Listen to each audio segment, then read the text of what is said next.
जो वहे सो लहे,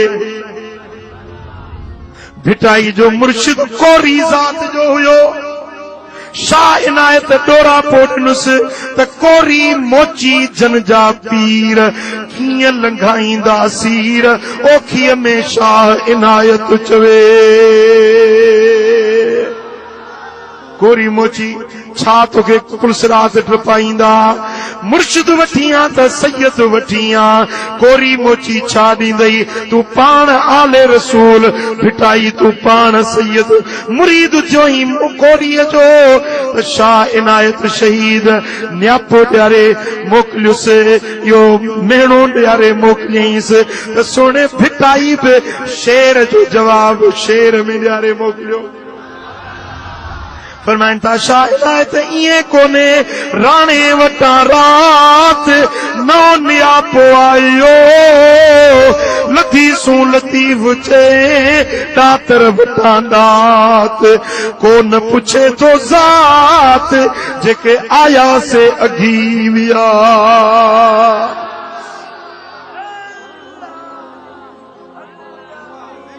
हजरत बाबा बुल्ला शाह जो मुर्शिद,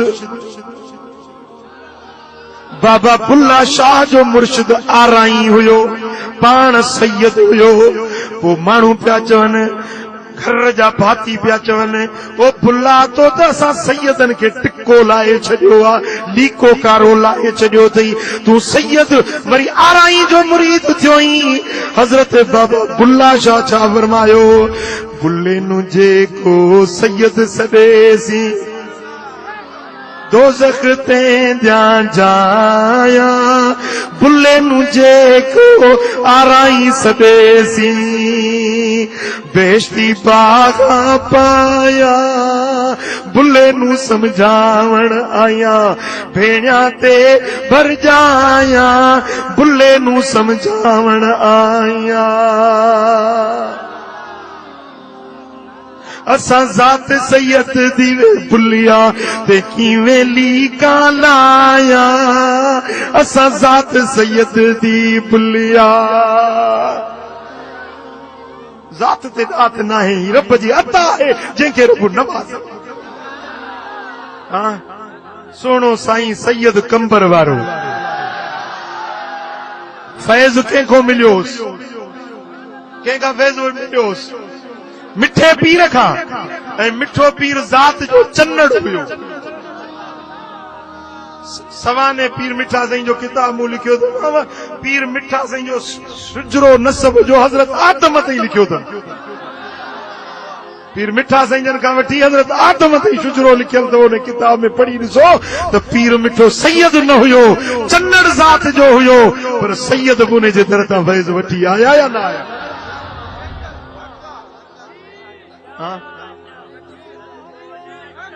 सुभान अल्लाह।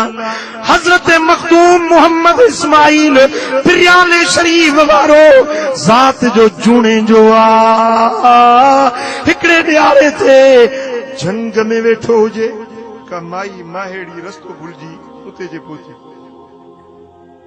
अबा अबा मां रस्तो भुलजी पई आहियां, मूंखे वाट लाईंदे, मां काॾे वेंदी आहे, चएसि वेंदसि पिरियालो।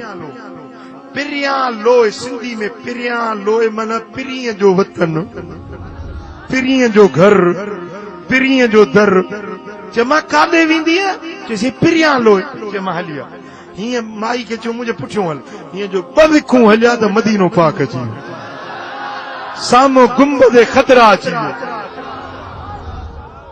चई साईं अम्मा असांजे पिरीअ जी लोहे इहा थी, असांजो पिरियां लोहे इहो आहे। चईसि मां तो पिरियालो खेरपुर मीरस वारो पई पुछां, चयो मां तूं वञी पंहिंजा पिरी ॻोल्ह, असांजो पिरी हे।